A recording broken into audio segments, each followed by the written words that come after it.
How does a centrifugal pump work? Centrifugal pumps are used to pump water, oil, and other liquids.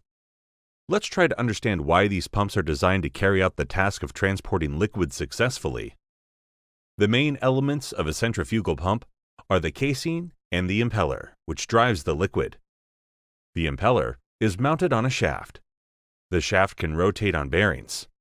The power is transmitted from the motor, most often an electric motor, to the shaft. The impeller of the pump rotates, together with the shaft. The vanes in the impeller act on the liquid and make it rotate. The liquid particles are accelerated. As a result of the impact of the vanes, the energy of the liquid flow is increased. The accelerated liquid particles enter the volute, which converts part of the velocity into pressure. The diameter of the passage section of the voltage in the discharge nozzle gradually increases. The fluid velocity decreases, and the pressure, according to Bernoulli's law, increases. Three main types of impellers are used in centrifugal pumps: closed with back and front discs, vanes and fairings. Semi-open with the vanes are free on the front side. Open with the vanes free on both sides. If bearings support only one side of the shaft, the pump is called a cantilever pump. It is a versatile design that is used in small and medium-sized pumps. A heavy impeller cannot be cantilevered. In this case, the shaft is mounted on bearings and the impeller is placed between them. This construction scheme is well suited for double suction impellers where the vanes are placed on both sides. A double suction impeller allows liquid to enter the impeller blades from both sides. Thus, we have two pumping units without significantly increasing the weight and dimensions of the pump. This scheme is relevant for pumps with high capacities because the pumping units are installed parallel.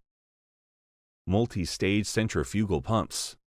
By installing pumps in series, the head of the liquid can be increased in the system. Pumps installed in series can be combined by placing several impellers in the same casing.